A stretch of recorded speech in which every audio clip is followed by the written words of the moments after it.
Labas rytas, tebūnie šviesa. Šis video dienoraštis tiksliau apie mano kasdienę darbo dieną garaže. Tai ryte pradedu nuo gyvūnų bei reikiamų dalykų, pasižiūriu per kameras, kas vyksta garaže, kas per veiksmas, susirenku skalbinius, atsisveikinu su gyvūnais, sukuriu tinkamas sąlygas jiems praleisti laiką vieniems. Bardakėlis balkone, bet kaip su tokiu šuniu gyvenant kitaip neišeina, renkuosi tarp lifto ir laiptų ir apgavau, renkuosi laiptus, bent jau šiame video. Ir šiandienos mano transportas bus Honda Super Magna 78 metų varikliukas, dirba kaip laikrodukas, kuriasi išpusė abaroto. Važiuoja puikiai, 750 kubinių, daugiau nei įprastam čioperyje kilovatų, kiek tiksliai dabar nepasakysiu, bet iš tiesų labai patogiai transporto priemonė, patogiai sėdint ir važiuojant. Turėjau prieš tai kitokius motociklus, Ducati Monster, Honda Hornet, tas pusbritvės bitvas, bet labai nepatogu būdavo man sėdėti, nutirpdavo rankos, o būtent su tokia pozicija ant motocikliuko labai patogu, rankos netirpsta ir galima toliau keliauti. Taigi pakeliu į garažą, užsunku į mokį vežį, pasiėmu švidrinio popieriuko, gaidelio sausainių prie kavytės, šokoladuką, vandenuką, pietums, atsigeriu, labai ištroškęs po kelionės. Tai va, labai gerai, kai yra daiktadėžės tuo pačiu, galiu susidėti babakus, tiesiai į garažą su visais įrankiais, štai mano teritorija, mano namelis ant ratų. Ir pasižiūriu gautus žinutes, skubu atrašyti. Tai realiai galiu pasiūlyti valymą vidaus viso tavo automobilio už 200 ir lempas nupoliruos priekinę. Ir tą nubėgimą nuo veidrodėlio irgi nupoliruos. Tai va, 200-220 kažkur tavo vietai, tavo kieme. Ir turėsi švarų vidų ir nupoliruotas tos nubėgimus ir lempas atsigavusias vėl skaidrės. O dėl subraižytų plasmasių tai geriau keistis būtų. Taigi atsirakinam savo ofisiuką, namelį ant ratų, kurio statybų procesą taip pat turiu nufilmavęs ir ateityje būtinai įkelsiu ir išduosiu paslaptėlę, paspoilinsiu, kad vėliau ir apsigyvenau šitame vagonėlėje prie pat garažo, kad gyventi ir dirbti, bet dabar ne apie tai. Pasiemam visus reikiamus skudurėlius, kai be skudurėlių nebus valymo, pasižiūrim, kaip čia sekasi mokinukams, kurie pretenduoja į mobilių rankų darbuotojus įsidarbinti, bet jiems yra bandomasis laikotarpis, prasimokyti, pasibandyti, pasižiūrėti, ar jiems čia patinka, ar jie noriai dirba ir panašiai. Taip atrodo mano darbo erdvė. Aš šiandien dirbsiu prie odos dažymo, pasižiūrėkime, ką turime. Špaklius sustingo vienas sluoksnis, dabar reikės nusišveisti tuos perteklius ir apsidažinėti. Taigi, va, nusipirkę šveičiamą popieriuką, skubu į darbus. Mano tikslas yra būtinai šiandien nusidažyti, kad pradžiūtų. Prieš dažant užsidedam ant kompresoriaus specialų filtrą, kad nepurkštų drėgmės, geresnė yra dažymo kokybė, procesas. Tai išsiplaunu pulverizatorių, susimaišau dažiukus ir nusidažau, bet kaip tyčia išsikrovė kamera, žinokit, ir nufilmavau kaip dažosi, bet kol džiūna Lexusas, važiuosime plauti diržų į savitarnos plovyklą, išsikeičiam šlamančius į kapeikas ir užsijungiam karštą vandenį su chemija ir štai koks rezultatas.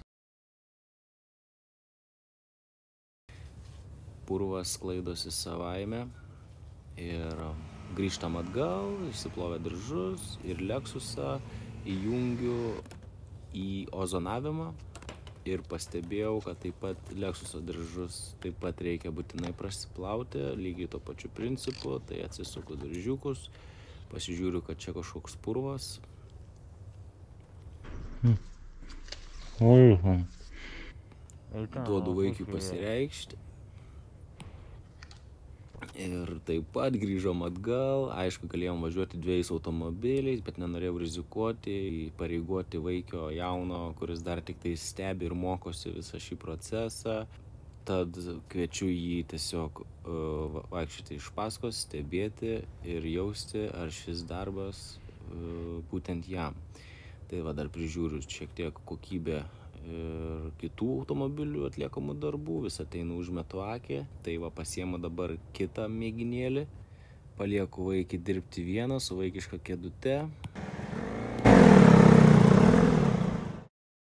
Važiuoju dabar pas Donatą, odos dažymas, galite rasti Facebook'e, šaunus vyrukas, daro dažus odai ir ne tik. Nu, sveiks.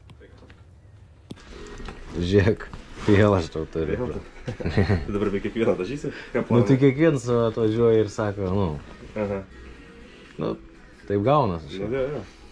Valas ir dažas, bet su to Lexusu biškai pritrūkau dažų. Ant to špakliuko jos, jisai labai geri ir reikia daugiau.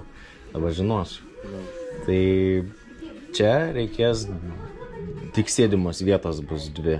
Nu, ne 3 sėdynės, bet kad būtų kiek reikia gramų. Vis tiek mažiausiai darom 100, tai 100 sakai neužteks? Nu, porankis, įsivaizduok, sėdimą vietą abiejoms ir čiučiut vietom papurškaliuočiau ant atlašo. Aha. Tai 100 maždaug. Turėtų užtekti. Jo, manau, kad ištempsi. O 102 meidų padaryti? Tai 100 pem darim. Ai, 100 pem, manau. 200. Padaryk, o žiūrėk, kai aš pradarau tos dažus, jie lentynai pas mane stovi, jie vėliau galiu dar panaudoti. Bet jie sutrištėja labai smarkiai. Ir biškai skaitiklio. Skaitikliuko biškai reikia naudoti, galiojimas kokie 6 metai. Tai žiūrėk, 1,5 padaryk tada. Jo, bet jeigu ne plastmasinė indelį supili, stiklainiuką, geležinį, kažkaip netaip sutrištėja greitai. O plastmasinė vis tiek kvėpuoja. Aha. Taip, 150. Čia BMW'as? BMW'as X5, semkinis, naglas. Bet oda susidėvėjus, tai pilną paketą darau, poliravimą, vidų, viską. Tai reikia ir nudažyti. Tai va, iškeičiu vėl detalę į dažus, pasiemu dažus, paduodu detalę, kitą dieną vėl pasimsiu dažus, važiuoju atgal. Taip vat, atrodo mano diena. Ir darbuotojas, ir vadybininkas, ir direktorius, ir marketingistas, ir valytojas, ir dažytojas, viskas viename. Susidedu švitrinius popieriukus į dėžutę, pasiemu reikiamą, po nudažytą odą pašiaušiu, dar palyginu, sulyginu gruzbulėlius. Jo, labai smarkiai nebrūžyk, taip važiuok švelniai. Jo, praeini, esmė pro tarpus, o tos tarpelius pravalai ir va čia va. Čia va būtinai, čia būtinai. Tai va, atsiskiedžiam chemijas, reikiamą santykį su vandenuku, tvarkingai. Stenkis langą neišterliuot, nes langai nuvalyti. O aš ką, taip pat apeinu, visur lakstau aplink automobilį, žiūriu, kur ką turiu dar padaryti. Tai va, ruošiau automobilį atiduoti klientui, bet pamačiau šio automobilio, kurį ketinau atiduoti, raktelį pabaigoje ir pamačiau jo būklę, galvoju, ne, čia reikia su juo kažką daryti ir šio raktelio atgaivinimo procesą rastumėte TikTok'e, taip pat ir Instagram'e. Mobilios rankos, Lexusas jau paruoštas atiduoti, surenku išdžiovintus diržus, dar taip pat apeinam, pasižiūrim, ar viskas vietoj. Čia iš tiesų video iš sekančios dienos, kai turėjau labai prastą darbo dieną, nes jį prasidėjo labai blogomis naujienomis su šiuo Mercedesu, kurį valė būtent mokinys. Ir aš stebėjau, kaip jis valė ir valė gan gerai ir viskas buvo gerai, bet po to valymo nebeįsijungė pagrindinė planšetė, spidometro, kaip matote tiesiai priešais mane, nėra gyvybės ant skydelio ir mane labai išgąsdino, nežinojom ką daryti, apie 800 eurų, 6-800 kainuojantis daiktas, buvo streso, čia draugelis atvarė savo automobilį, valosi su mano priemonėmis ir įranga. Čia sekantis draugelis. Tai va taip atrodo garažiukas. O grįžtant prie nuo Merso, tai taip vat gavos prastai, bet pavyko sutvarkyti labai paprastai, nuėmus nuo akumuliatoriaus klemą ir vėl uždėjus, restartavosi visa elektroninė sistema ir atsigavo planšetė ir nebuvo jokio defekto. Čia vyksta skalbimas ir džiovinimas skudurėlių, kuris taip pat būtinas detailing procese. Pasiėmiau kliento modeliuką, nes labai norėjau išbandyti jį, nes aš pats tokį norėjau pirkti kažkada.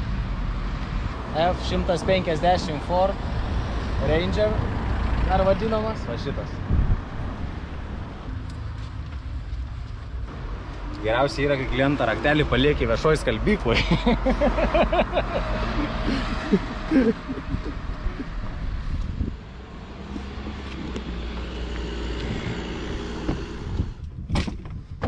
Prašom, šokite, pravešime. Kas man patinka šitą modeliukę, visų pirma, tai važiuoklė. Gal dėl to, kad automobilį dažniausiai reikėtų pasimti savo dėl važiuoklės.